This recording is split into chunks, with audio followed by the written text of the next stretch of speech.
Hello and welcome to another update video about Bitcoin. Yeah, I'm not sure how much movement we are going to get today because tomorrow is the Fed interest rate decision. We talked about that in Bitcoin's last video and maybe participants are waiting for a decision there. But still, that's coming up tomorrow. So it's going to be a really important week. You know, I'm not just saying like that, saying it like that. No, it is really a decisive week. It's an important week because of that interest rate decision, which will likely lead to a reduction. The only question is, do we get 50 basis points or 25? So that's key. There could be some volatility later this week, or let's say especially tomorrow. So prepare for that. But our scenarios at the moment, they are unchanged, especially here on the daily chart. The market hasn't really moved much, but on the smaller time frame is following the projection nicely. Here, it's not really noteworthy, you know, the developments that have happened this week so far. The idea is still on the daily chart that there are two scenarios. There's one scenario in which a wave 4 already bottomed on the 5th of August at around 49,000. So wave 4 might have bottomed. We would now be in a wave 5. That's the white wave count. Can take us to a new all-time high, can even take us to 100k or higher. But first of all, we need 5 waves completed to be really confident, because you see how much of a mess it is, right? We haven't really seen any 5-wave move up. It is extremely choppy.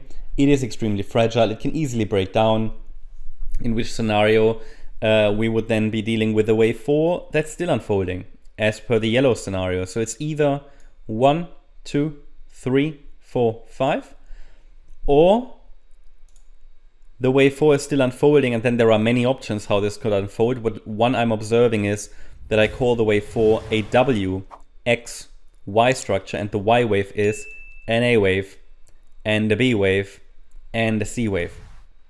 And in the B wave, we have a W, X, Y, and the move from the 6th of September is an A, B, C. So you see how complex this is.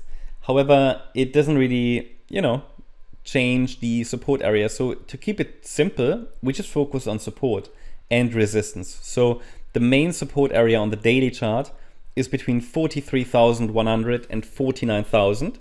Whereas we had an upper support area on the daily chart, which did hold and lead to a rally.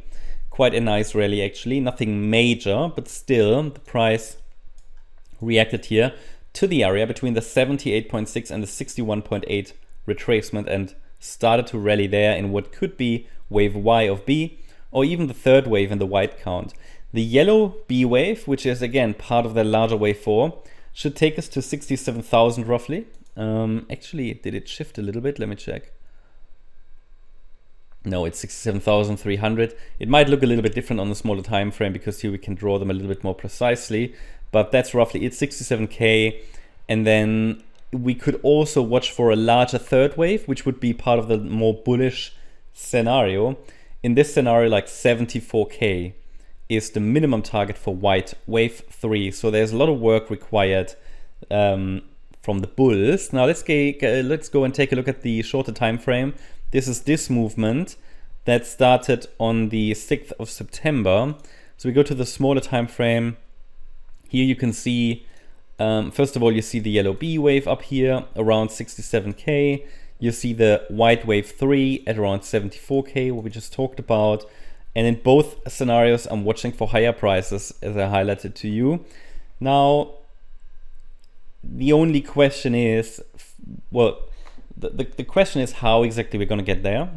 And then also, in terms of higher prices, I hold my bullish expectations loosely. First of all, because of the context, and I'm not talking about the Fed, I'm talking about the overall context here, you know, with a 3-wave rally after the 5th of August, which is not clearly bullish. It just means the overall context is based on a correction. So, and also the structure from the 6th of September low is extremely choppy. So I see that as a possible 5-wave move. Therefore, I'm looking for higher prices. Yeah, the white wave count allows for higher prices and suggests that basically due to the 5-wave move up, even though it's not the most beautiful one, I've got a wave 1, I've got a wave 2, I've got a wave 3, I've got a wave 4, and a wave 5. And then I highlighted to you, okay, because of that we can look for higher prices, even though that fifth wave is quite extended. But then the market gave us an indication it wants to give us a pullback, okay. We have 5 waves down into yesterday's low. Anybody who watched the last video knows that.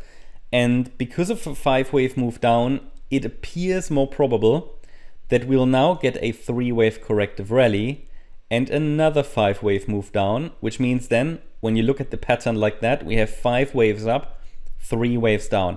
Important would just be that we're dealing with a pullback that's holding above 54,280, because that's key support. So we have a Fibonacci support area between 54,280 and 57,480. And then from there, a C-wave rally could unfold. And the C-wave would be a 5-wave move as well. There's the blue count as well, which could have bottomed already. As per the last update, that's currently not preferred until we break above resistance. But even here with resistance, if it's the white B wave, it might even overshoot slightly, okay? B waves are sometimes chameleon-like structures. They don't respect Fib levels necessarily so well. But good news is we've seen the bounce we were watching for. The price reacted to our support zone. The price reacted to the 38.2 retracement already. So we have that first reaction. That could be either blue wave B or white wave A. But because it's a 5-wave move down, in my interpretation at least, you can always, I mean, I can always call that a 3-wave move as well if I really wanted to, okay? But it would look best as a 5-wave move in my opinion. But I will not rule out the blue count that could have bottomed already. So we can go higher directly. Bottom line is we were watching for a reaction here, exactly here. Posted that yesterday on Twitter. Make sure you follow us here as well. There are a little, additional updates. There are some infos about mindset. You can let us know which other coins you want us to analyze. On the weekend, there are specific updates just on Twitter. For example, last weekend I uploaded, what was it? Anyway, there was a coin I uploaded here. I made a video for. You can find all of that on Twitter. But what I wanted to show you is yesterday, obviously, that was 12 hours ago. I highlighted here that we had reached a possible low. So you see we had 5 waves down in wave A already. I mentioned it's been a slow day. Bitcoin confirmed a price top in blue wave A, obviously up here. For the blue B wave, the low could form at any point. However, this is the alternative scenario. White circle wave B should find support before breaking below 54,280. And obviously below 54,280, a more bearish scenario would have to be preferred. That was the key pivot there yesterday, and then like 16 hours ago, that was even a little bit before that. The price hadn't really moved since then. We had already reacted to the 38.2 retracement. I highlighted that I am now watching for a start of that B wave now, okay, and that seems to have started then just a few hours later. And we are now in that B wave rally, at least the B wave, but also pay attention to not only the Fibonacci resistance levels, which are at 59,100, 59,470, and 60K pretty much. Also pay attention to this trend line that the price broke below. It could act as a level where the price might just perform a retest. Yeah, so for example, going higher a little bit, that's precisely what I showed you in the last video. Could be we broke and then we do a retest and then we go down. That would be ideal, but any break above resistance, if sustained, would likely mean we're already in the C wave up. What we don't want in the white count is now a 5-wave move up, because that would rather suggest the blue count is unfolding. Again, in both we're watching for higher, but blue could have bottomed already. So that's the update about Bitcoin. Hope you liked the update. If you did, please hit the like button, leave a comment and subscribe. And if you really like the content, then please check out the channel membership. Also, make sure that you follow us on Instagram and Twitter for additional content. Thanks a lot for watching. Bye-bye.